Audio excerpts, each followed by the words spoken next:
In 1986, that's where my story starts.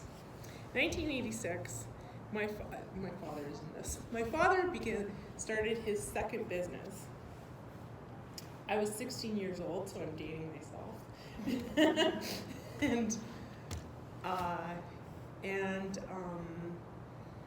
my parents were divorced, and I would go, when I went to my dad's house, I would go and I would be his little helper. I'd answer the phones and answer it in the way that you would a business.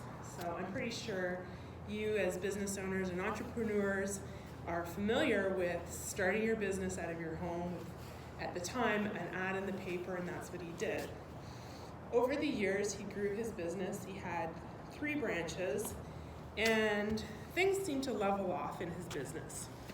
And that's when he decided he would hire a managing director. So he put an ad in the paper, and in Jamaica at the time, when you submitted your resumes, you would submit them with a handwritten cover letter. So these handwritten cover letters came in, and he interviewed people, and as he was poring over the last couple of candidates, I offered my services. At the time, I was studying graphology, which is handwriting analysis. And since they had handwritten cover letters, I figured I could figure out the best candidate for him. So I offered my services, and he said yes, so I did it. And he ended up not only taking my advice, allowing me to do it, but he also took my advice and hired this managing director. That managing director increased the business to 7 locations across the island and tripled the revenue. So, he might have hired the guy without my esoteric advice. But I think what was interesting to him in the days that followed was the fact that the analysis really did describe his personality. Years later, I got into astrology, and as I was studying astrology, I decided I wanted to go further into business astrology. And again, he was my guinea pig. So I asked him when he incorporated, and he gave me the incorporation date. And I put it in my software and was amazed by 2 things. First, the moon was in Scorpio and making a trine to Jupiter, which is Jupiter being the planet of expansion and the moon in Scorpio being about resources and money. Venus was making a trine to Pluto, which Venus is about money as well. And the sun was Kazemi with Mercury, which Mercury and in Gemini are both, are both related to business. You could say like the pies in the sky and zone of 9, and people would be like, yeah. You know the difference. They won't know if... Exactly. So I know none of you, or most of you, will not know what I'm talking about, but suffice it to say, it made a great business. The second thing was that he actually incorporated the day after Harpo Productions was incorporated. Harpo Productions being Oprah's company. The stars were aligned for those 2 days. My dad's business timing was good, but I don't think I need to tell you that Oprah's was amazing. When you incorporate your business is important in business astrology. It can give you a great company like my dad's or Oprah's, it can give you mediocre success, or you could have a company that's riddled with problems. So I had a client who was in video production, and for many years she had run her business as a sole proprietor. And basically when she needed help from other people, she would hire the film crew or the video editing people and so on. And then as her business grew, she decided to incorporate, and she had a business and hired employees and so on. And when she came to see me, I asked her, did you notice the energy of the business change when you incorporate? She said, yeah, I did. And then I asked her, do you have a problem with your employees? And she said, yes, I do. It's kind of the reason I'm here. And So how did I know that she had a problem with her employees? Mars was squaring Venus in her business incorporation chart, and that riddled her with lazy employees. So basically that means lazy employees. Not only did she have lazy employees, that was confirmed by her, they also felt that they should be boss and running the company. So it was a big problem. So I advised her, forget about hiring employees, just go back to consultants, because consultants were actually supported in her incorporation chart. Even if you have an amazing business chart or an amazing time for your incorporation, you can still hit bumps along the way. So when I was looking at my father's incorporation chart in 2013, I noticed that Neptune was making a square to the Sun, Mercury, Cazimi that I was talking about earlier. And when Neptune makes an aspect like that, it always means trouble. So I said to him, I actually think that somebody is stealing from your business, or there's definitely deception. As it turned out, a couple of weeks later, he called me to say that he discovered that one of his longtime employees had been stealing from the company, and they had been doing so for a year and a half with the company accountant. So, Cooking the books. That's pretty much, yeah. He was pretty heartbroken by that, but suffice it to say, he was very happy to have discovered it. So why would an entrepreneur or a business trust me as an astrologer to give them advice?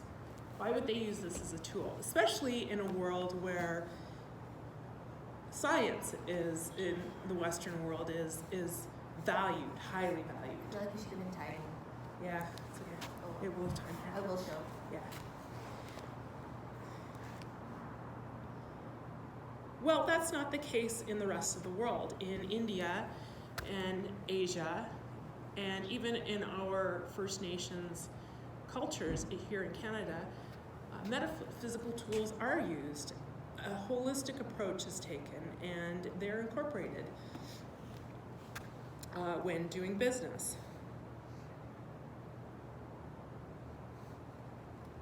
But as we gather for this conference, the theme being reorganizing world, I'm going to invite you to consider combining the two approaches, the holistic world, or the conventional and non-conventional worlds here in the West. So I'm going to do that by pointing out three usual attacks on the metaphysical as a tool from the scientific world.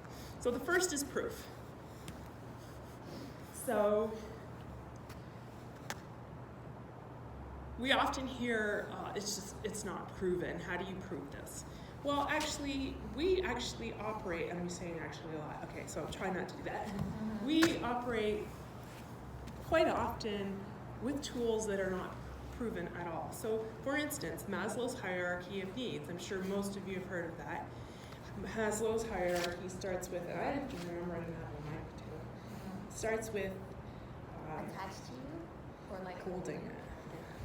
Yeah, I know. It starts with the physiological needs, so food, water, shelter, and then it goes to the safety needs, and then it goes to the love and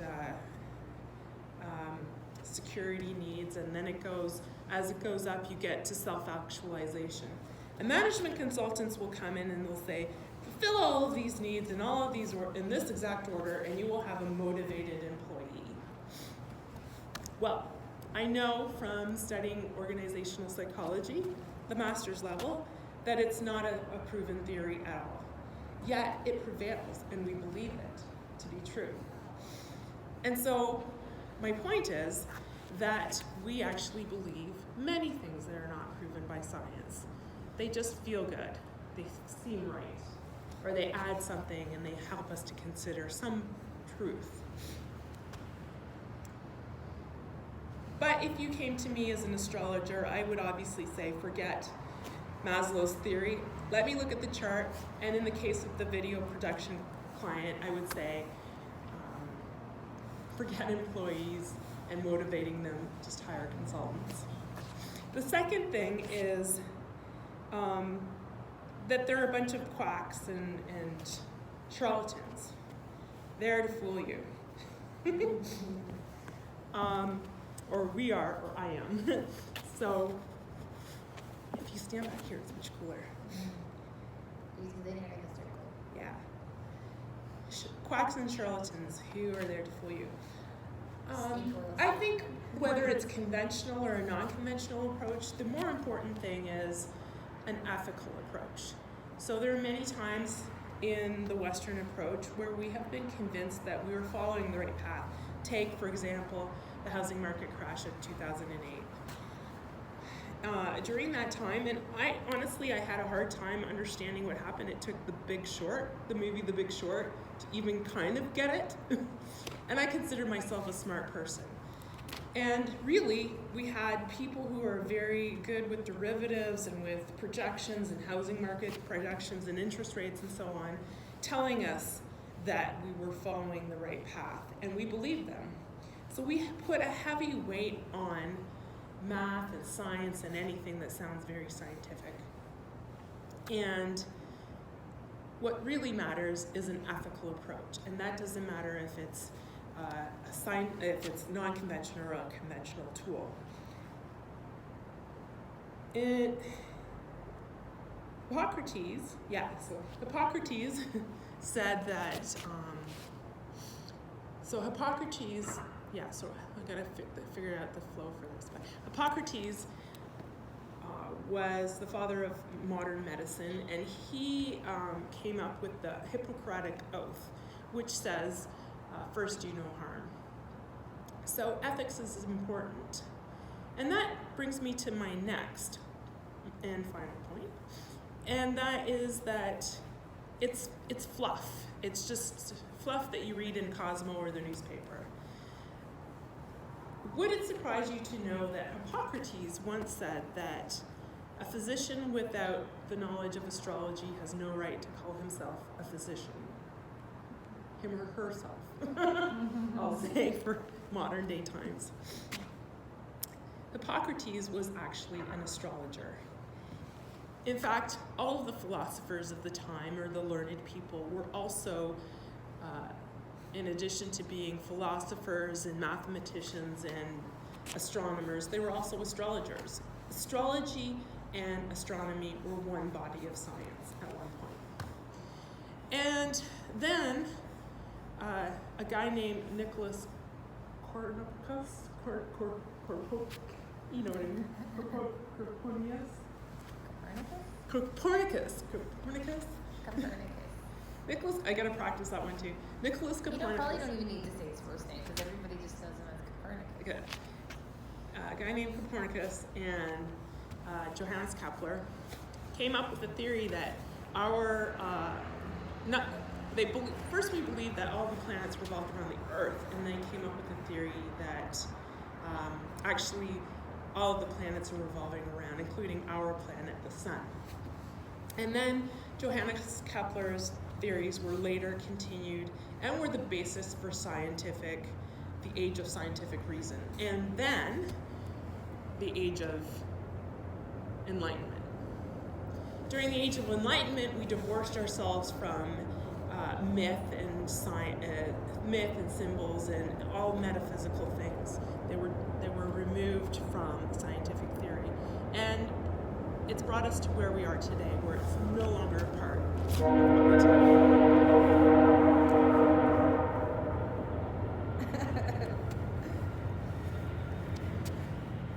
But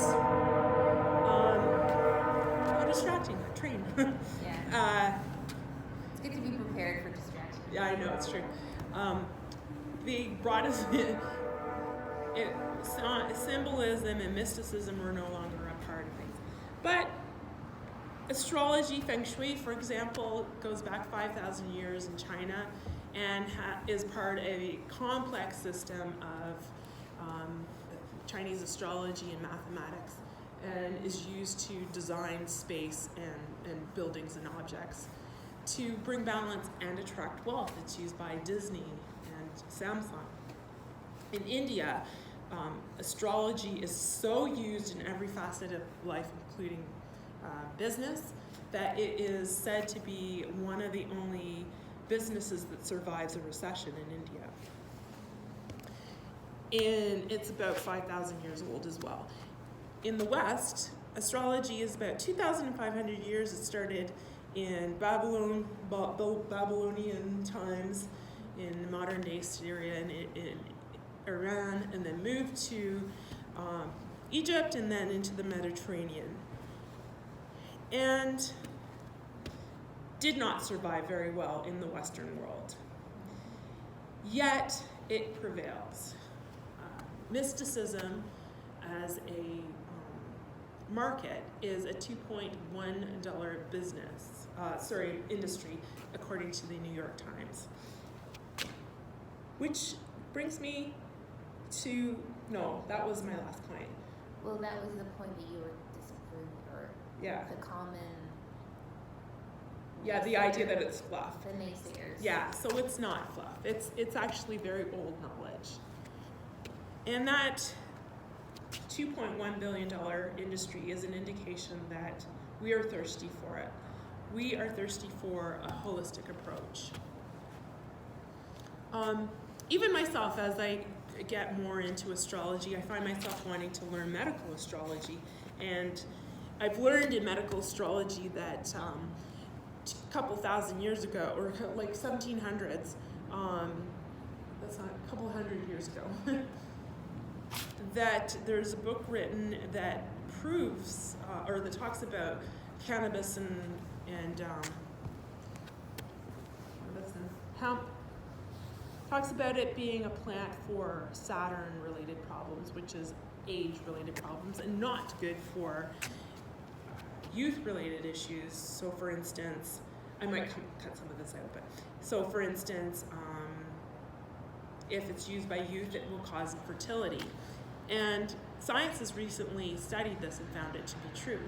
So the unfortunate fact is that we do have all of this knowledge, but yet we dismiss it, waiting instead for science to prove that it is true.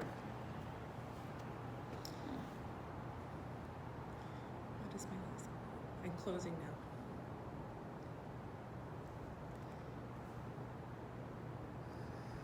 Oh my gosh, Des, blanked on the last part.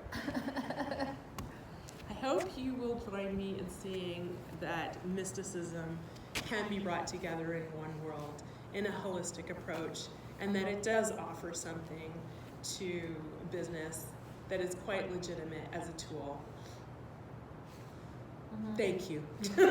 That was the right anyway. Okay, that. Hi.